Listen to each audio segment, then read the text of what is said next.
Baik, Assalamualaikum warahmatullahi wabarakatuh. Di sini kami dari kelompok 8 akan mempresentasikan studi kasus atau study case mengenai PT Delta. Next.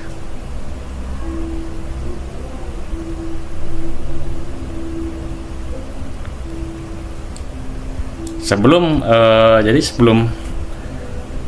masuk ke materinya, saya akan memperkenalkan anggota dari kelompok 8. Yang pertama itu Muhammad Paras Soehardi, kemudian yang kedua Yoga Pasakoswara Putra, kemudian yang ketiga saya Aldin Firdaus Sugianto, yang keempat Nur Faliza Damayanti, yang kelima Muhammad Sayuti, dan yang keenam Isafadia Kaulika.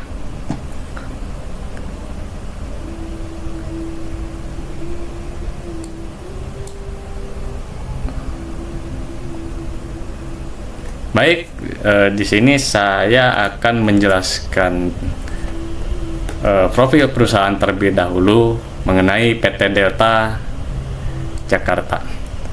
Jadi, PT Delta Jakarta ini adalah sebuah perusahaan yang bergerak dalam produksi dan distribusi bir.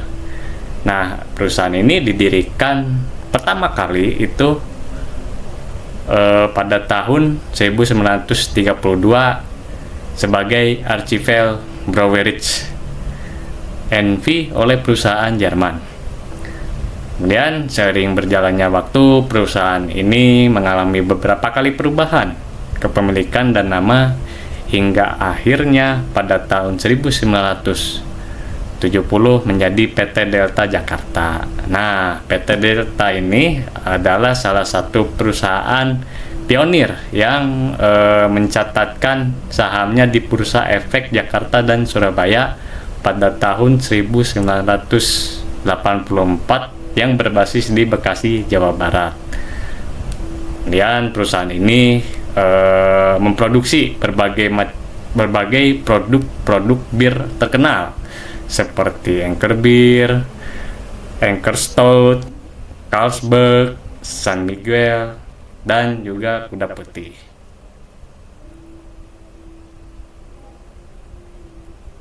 Baik, di slide selanjutnya saya akan menjelaskan apa kasus yang terjadi di PT Delta Jakarta Tbk.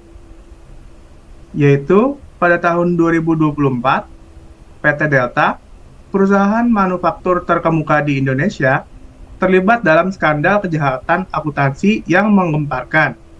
Skandal ini dimulai ketika terungkap bahwa manajemen PT Delta telah melakukan manipulasi laporan keuangan untuk menyembunyikan kerugian operasional yang signifikan.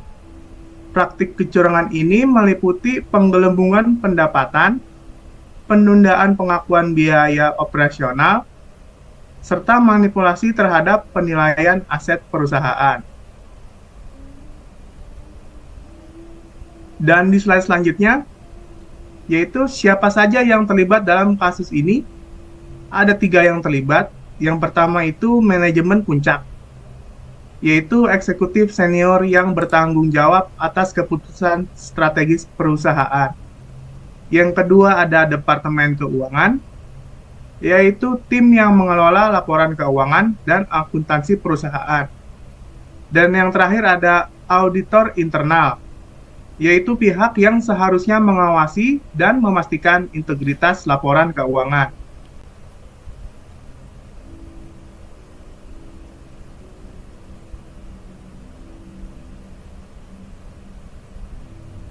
Baik, selanjutnya di sini ada 3 poin yang menjelaskan mengapa kasus ini terjadi. Yang pertama, menunjukkan kinerja keuangan yang lebih baik. Manajemen PT Delta memanipulasi laporan keuangan untuk menampilkan kinerja yang lebih baik daripada kondisi sebenarnya. Yang kedua, mempertahankan citra perusahaan. Manipulasi ini dilakukan untuk menjaga citra positif perusahaan di mata publik dan investor. Dan yang terakhir, menghindari reaksi negatif. Dengan menutupi kerugian operasional, perusahaan berusaha menghindari reaksi negatif yang dapat mempengaruhi harga saham.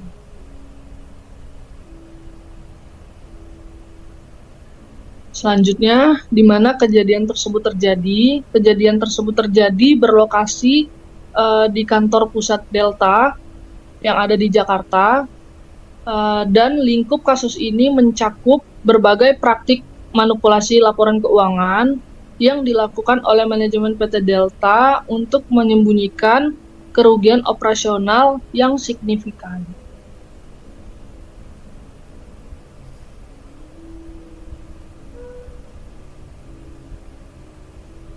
Oke, selanjutnya bagaimana kejadian tersebut terjadi? Nah, pertama tuh manipulasi laporan keuangan dilakukan melalui beberapa metode, termasuk overstatement pendapatan, lalu penundaan pengakuan biaya, dan manipulasi penilaian aset.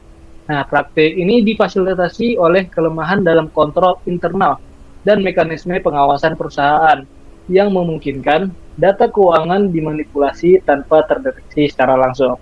Nah, berikut adalah poin-poin mengenai bagaimana kasus akuntansi PT Delta terjadi. Yang pertama itu adalah manipulasi pendapatan, di mana pendapatan perusahaan dilebih-lebihkan untuk menunjukkan kinerja yang lebih baik. Lalu ada penundaan biaya, yaitu pengakuan biaya operasional ditunda untuk mengurangi beban pada laporan keuangan. Lalu ada manipulasi aset, yang di mana penilaian aset perusahaan dimanipulasi untuk meningkatkan nilai total aset. Lalu ada pengawasan internalnya lemah karena kurangnya pengawasan dari auditor internal memungkinkan praktik manipulasi ini berlangsung selama beberapa tahun. Selanjutnya,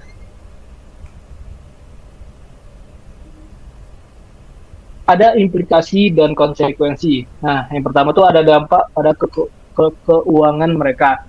Dampak keuangan dari kecurangan akuntansi di PT Delta sangat signifikan nih. Setelah kasus terungkap, harga saham perusahaan ini turun tajam, menyebabkan kerugian besar bagi para pemegang saham. Nah, selain itu, perusahaan menghadapi konsekuensi hukum, termasuk denda dan kemungkinan ada gugatan dari investor yang mencari ganti rugi atas pengungkapan keuangan yang menyesatkan. Lalu ada respon hukum dan regulasi. Setelah terungkapnya kecurangan akuntansi, PT Delta menghadapi penyelidikan ketat dari Otoritas Keuangan Indonesia. Regulator melakukan investigasi mendalam terhadap praktik keuangan perusahaan dan memberlakukan sanksi terhadap eksekutif yang bertanggung jawab. Lalu ada kasus ini menunjukkan perlu pengawasan regulasi yang lebih ketat dan penegakan hukum untuk mencegah kejadian serupa di masa depan.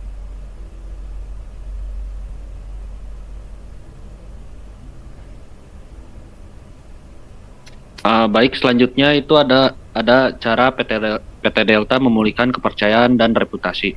Pasca kasus ini terjadi, PT Delta sangat berusaha keras dalam memulihkan citranya. Perusahaan menerapkan beberapa cara, yaitu yang pertama ada reformasi ketat dalam praktik pelaporan keuangan, kedua adalah menunjuk kepemimpinan baru dan meningkatkan transparansi dalam operasinya.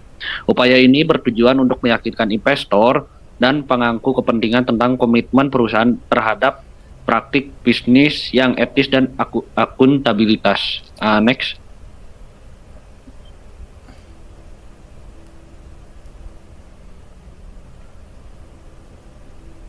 Selanjutnya ada kaitan kasus PT Delta Jakarta dengan globalisasi. Globalisasi telah membawa dampak signifikan terhadap dinamika persaingan di pasar internasional. Dengan semakin terbukanya pasar global, perusahaan-perusahaan di berbagai negara, termasuk PT Delta sendiri, menghadapi tekanan yang sangat besar untuk menunjukkan kinerja keuangan yang lebih baik. Hal penting agar mereka dapat tetap kompetitif dan menarik minat investor serta konsumen di seluruh dunia dalam upaya mempertahankan cita perusahaan.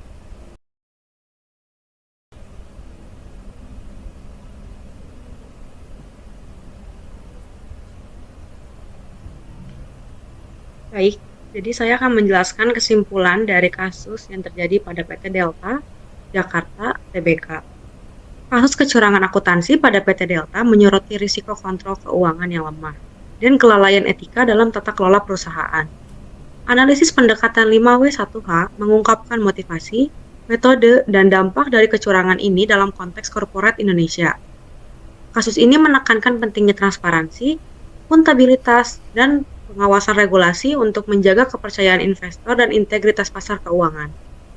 Pengalaman PT Delta ini menunjukkan bahwa perusahaan harus menjaga standar etika yang tinggi, memperkuat kontrol internal, dan mematuhi regulasi untuk mengurangi risiko kecurangan dan melindungi kepentingan dari pemangku kepentingan. Dengan komitmen terhadap transparansi, perusahaan dapat membangun ketahanan dan kepercayaan di tengah tantangan bisnis global.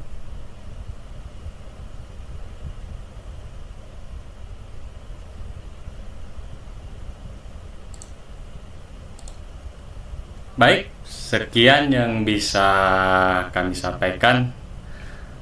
Mohon maaf apabila ada kesalahan dan kekurangan. Mudah-mudahan materi yang kami sampaikan ini ada manfaat untuk kalian semua. Terima kasih atas perhatiannya. Assalamualaikum warahmatullahi wabarakatuh.